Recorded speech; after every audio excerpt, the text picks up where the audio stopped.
is the second day of my trip to Australia. Today I am staying in Ratchaburi. I plan to visit 3 places. The first place is a water market in Damnonsatuak town. The second thing on my agenda today is the train market in the same at Songkram city, and finally the third place is again a water market called Amphoa floating market. After I have visited all 3 places, I will think about what else I can do there. At 8 a.m. I left for my first destination, which is about 24 kilometers from the place where I stayed last night. Today I'm wearing light clothes, and so I can already feel the sun burning mercilessly on my skin. The first thing I did was to buy an espresso.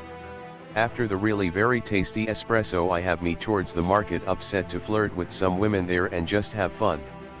For women it was obviously also fun, they have diligently made it. In the end, I have 50 marriage proposals, which I had to regretfully reject all. I don't know exactly when I left for my second visit. I arrived at the train market about 30 kilometers away shortly before 11 a.m. and that was a perfect time. Because of all things, at 11 a.m. the train comes. This is of course the main attraction. A little later, the train that had just arrived went back, because this is the end of the line. It must have been ready after 1 p.m. when I woke up again in the direction of the third water market. There it was very disappointing, because this market exists only on weekends. In addition, the water level was also very low, which certainly makes the sale difficult. I walked a lap around the empty market, talked to some people to go back to my bike, and with the help of Google to see where else I can ride. The day was still very young. So I decided on the Mountain Snake Stone Park, which should not be so bad according to the almost 5,000 reviews. However, these are 99% Thai and they have a different understanding about attraction. So I put on my helmet and gloves to start my bike as usual. But instead of making the usual noise, this time there was no noise at all. The battery was flat, for whatever reason.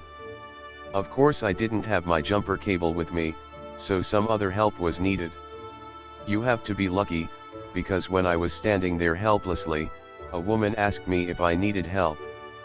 After I explained to her that my battery makes problems, she told me that she has a brand new battery in the case and coincidentally also a jumper cable.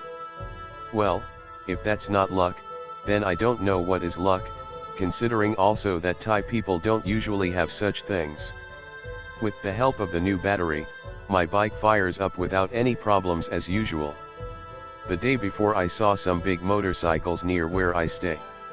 So, if the guys don't know where I can get a new battery, probably no one does. So I immediately made my way there. It turns out that this is a garage. Lucky again. A short check with the computer, the mechanic told me that the battery can no longer save the current sufficiently. So a new battery must be made and installed directly. The installation is such a thing, my crash bar is in the way and must be dismantled. Around 5 p.m., the new battery arrived and was directly installed. The installation went very quickly, because the crash bar was already removed. Satisfied, I left the workshop around 6 p.m.